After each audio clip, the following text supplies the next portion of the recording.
So today I want to talk about pity parties, playing the victim, staying stuck in this place of sort of self-loathing. And this kind of thing can happen either in a chronic way or an occasional way. And so I want to dive into the differences there and also why we can get stuck in this without even realizing it sometimes. We live in this world that sometimes feels like it's just against us. And we can come to believe that that feeling and perception is normal, that we should feel this way because everybody feels this way, or because we've always thought this way. We've always had this programming running. And so it really isn't normal or healthy. Or let's say this, maybe if it is normal, it's not healthy. And so think about the fact that what's normal to the spider is chaos to the fly.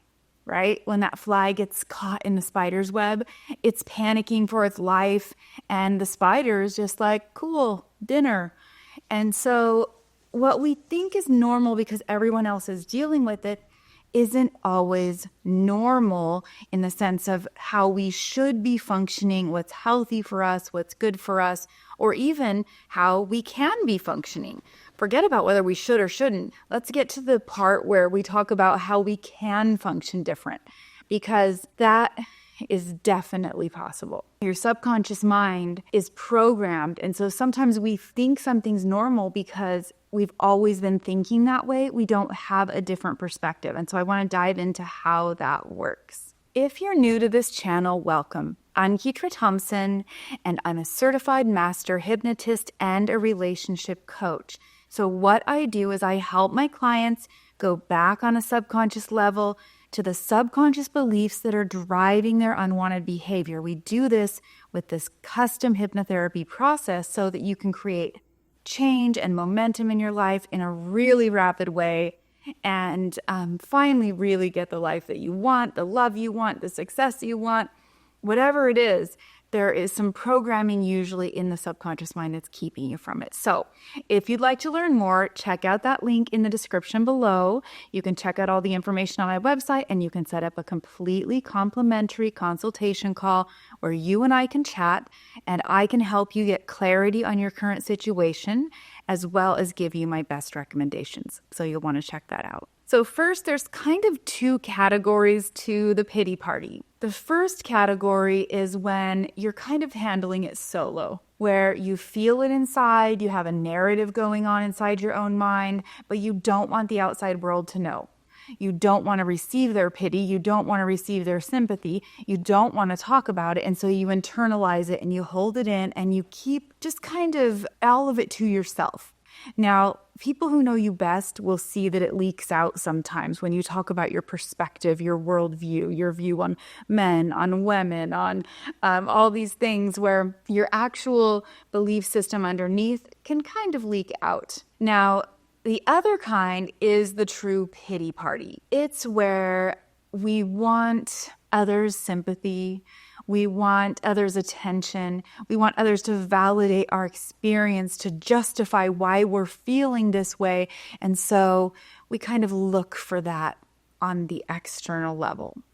But both of them have a subconscious component to them, and both of them can really keep you stuck. Self-pity in general is a very self-focused thing, whether we're doing it unconsciously or consciously. And so I want to read to you the Webster's Dictionary definition of self-pity. It says that self-pity is the excessive, self-absorbed unhappiness over one's own sorrows and misfortunes.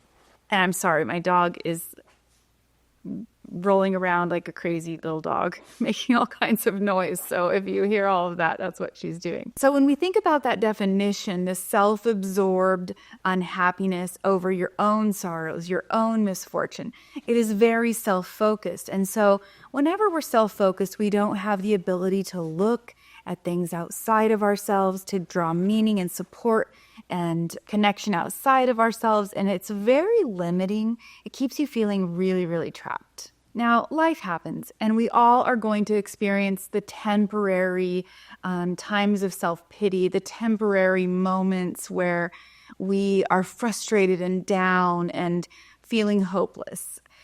That happens. But the long term can be really destructive, because the more you stay in that frame of mind, the more you are really wiring your brain to continue to stay in that. Whatever you practice becomes permanent.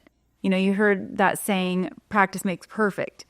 It doesn't. Practice makes permanent. And so that's the way your brain is wired, what we practice thinking about. So imagine if it's been subconsciously programmed and we've been practicing this thought pattern in our life for our whole life. So that can certainly become a way of being, a way of functioning, because it's always been that way and we haven't challenged ourselves to think of it any differently. Now, at the end of this video today, I'm going to give you some very strategic steps that you can start taking today to change this. So stick with me. But first, I want to really just get into the specifics a little bit. So let's get some clarity on what is really going on.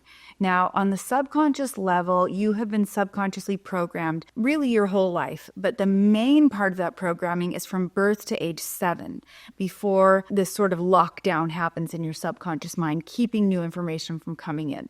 Now, new information but it usually comes in through the form of trauma or complex trauma, things that kind of take our belief system and maybe make it worse, because it increases our fears or increases our doubt about ourselves. And so this ongoing narrative of remembering the past can be really destructive when it comes to being in this victim mindset, in this self-pity frame of mind. Now, that can become a chronic way of being, but there's also this temporary situational thing that happens when life just happens. And because those things come up, they can actually trigger past experiences where things didn't go well, where we were in despair, where we did have a lot of fear, and we were in this place of pity, self-pity, or victimhood. I'm not saying people aren't truly victims. There are truly victims in this world, but staying there, living there, that being a way of being is a totally different scenario. So both are really a victim mentality, whether you're focused inwardly and trying to keep it all to yourself or you're looking for external validation. They're both creating a dynamic where you're cementing in a thought pattern if you stay in it too long. So that is the problem. Now, old experiences can make new experiences feel more urgent, more dire, more frightening, because they're triggering old fears and old wounds that haven't been resolved properly. So I have a kind of a personal story from this year for myself. I had some medical bills that I think should have been covered by insurance and weren't, and it was a really unexpected deal. And so it sent me into sort of a panic mode of what was I going to do about this? I was dealing with it all alone, and how was I going to handle it? And I noticed I could feel the spiral. I could feel my brain constantly thinking about this and going into this sort of victim mode or pity party mode. And I have enough awareness, I've done enough healing work to be aware that this is happening. And so I'm able to stop it fairly quickly because I have that awareness. But the reason that sometimes that felt so intense for me in that situation is because of past times where I have also felt very afraid. In those moments, we tend to forget that we've gotten through everything that life has thrown at us to this point. We've survived. We're here right now. And those things didn't take us out. They didn't take us down. Even if they did cause damage, we're still here. And we tend to forget that we've gotten through those things. And that can be really tricky. So we want to really have self-compassion for ourselves. Now, self-compassion is the key to really seeing the situation in a healthier way, knowing I'm human. I'm not going to handle this like a robot. I can't be completely unemotional about these things. I'm human and I'm supposed to have an emotional experience, but we can shift what we think about and where our focus is. And so once we realize that and we feel those feelings, there's some steps that we can take. Our brain tends to have a negativity bias. So we're wired to look for the fearful, scary things to keep us safe. And it doesn't really serve us in the day and age in which we live now. And so knowing that can help us reframe that everyone has hard times. Everyone has struggles of one sort of thing sometime or another. I don't care who you are, even the richest people on the planet probably have struggles in emotional capacities and relationships and other things that have conjured up huge feelings of fear and feelings of hopelessness. So we're not the only ones, and it's really important to remember that. And sometimes people really avoid taking responsibility. So when we stay in this victim mentality, we aren't actively doing anything to change it. We aren't actively thinking outside the box, maybe. And so we're just thinking, well, it's not fair, it's not fair, it's not fair. And if it's not fair, then I can just expect more things to be unfair. And that keeps us from taking responsibility and from taking action. And being understood by other people can feel good initially if we want to vent and get it out, but we don't want to make a pattern of that, because being understood by other people doesn't change anything. It doesn't create inspired action. It doesn't get us out of that victim mentality. Matter of fact, it can just cement that in even more, especially the way our brain works with their neural pathways that are really reinforcing more and more of whatever we focus on. So imagine how this plays out even in a relationship. If you have a negative narrative going on about your partner, about how everything's not fair, how you haven't gotten your fair share of something, how you're the victim, having this pity party keeps you stuck in this very narrow focus. It doesn't allow you to expand your view out to look at all the nuances. And it doesn't really allow you to be self-reflective to see, what is it that I might be doing or not doing that's contributing to this thing, this disconnect. And so I think this happens a lot whenever we're dealing with someone who isn't being assertive and isn't expressing their needs in a relationship.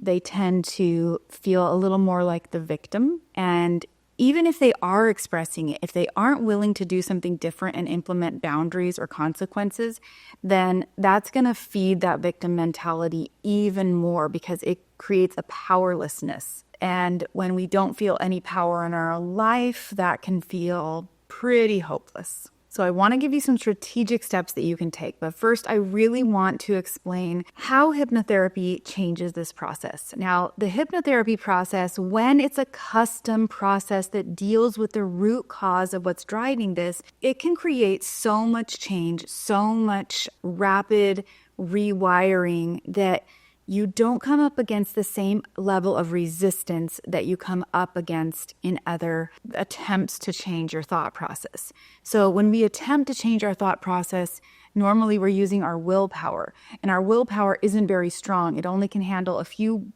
bits of information at a time. It's from that conscious part of our brain, and it goes in and tries to get into the subconscious part, but it's kind of guarded by this gatekeeper.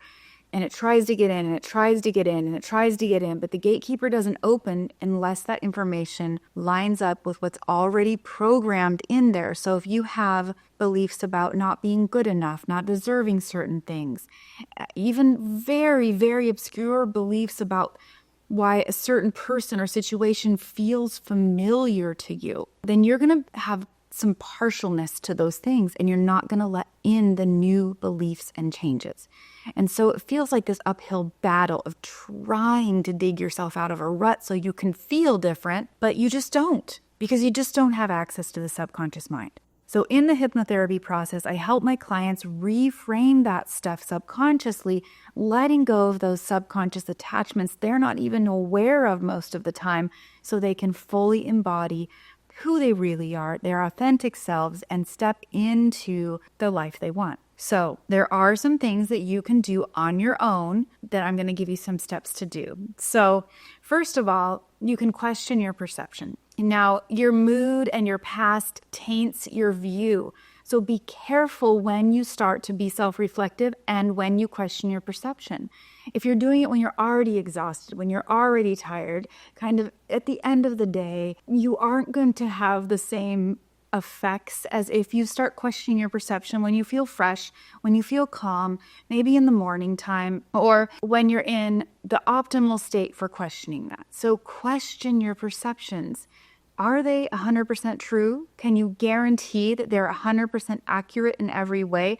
Or is there even the slightest possibility that you might be missing something? or that you might be running this belief system on replay, autoplay in the back of your mind. So start questioning that. Now, the second thing you can do is you can look daily for things to appreciate. Things that are little that you can appreciate. The sunshine, the pattern on a leaf, the food you get to have, your softness of your clothing, whatever it is, just start with the little things. Don't go too big and try to, I appreciate, these giant big things. No, don't do that, because we need to start creating a pattern in your brain of focusing on the little things you can appreciate that you're grateful for. And the more you do that, you create momentum so that you can increase that focus to bigger things and to just starting to notice even more things to appreciate than you ever thought were possible. So it's a part of the rewiring process in your brain. Now, the next thing you want to do is set a time limit on how long you're going to allow yourself to feel this way. It's not that feeling like a victim or being in the pity party mode is totally like the worst thing ever. What's the problem is if you stay there. And so set a time limit. I'm going to feel this for an hour, for 2 hours, for a week, whatever that is. And then you want to shift your state, because the cost of anything is the time that you choose to exchange for it. If you are willing to allow yourself to continue in this, then you're wasting a lot of time in your life. And that is the one commodity that we don't have much control over. So we want to change your physical state, get up, go for that walk, even if you don't feel like it. It's about doing the things that maybe you don't want to do. And that is my last point here, is that you need to do the things that you don't want to do to rewire your brain. You need to force yourself to go do that thing, to exercise, to talk to a friend, to make plans, to dig into some research, to plan, whatever that is. You have to take some actionable steps to make that happen. Now, it is harder to do it based just on willpower alone without addressing those subconscious beliefs, but you can do it. You can start making a conscious effort about what you focus on and the tiny, small, actionable steps that will start creating momentum in your life. And so we want to question our perception. We want to look daily for things to appreciate. And we want to set a time limit on how long we're going to wallow in this fear, in this pain, in this whatever. We want to shift our physical state and start focusing on things that we can do. Even if it's another area. I'm sure you've probably heard about cleaning the house can help clear your mind. It's not just because you end up with a clean space at the end, but it's because you're actively doing something that shows measurable results, which reinforces in your brain that you can do something. You can make a difference. You can create change. And so the more we can do that, the better it is. So again, if this content has resonated with you, I would really appreciate it if you'd click like and subscribe so you can be notified every time I post a new video. And if you'd like to find out more about the custom hypnotherapy process, don't hesitate to set up that consultation call, because at the very least, you'll walk away from that call with a lot more clarity, a lot more understanding about yourself, and some actionable steps that you can take to start making a change in your life, because we don't have to settle for the way we've always been. You don't have to be who you always were, because most of who you always were was programming that other people put in your mind. So it's probably time to start choosing your own programming, to start choosing how you want to feel and function and be in your own life. And so, until next time, I hope you curate a life by your own design.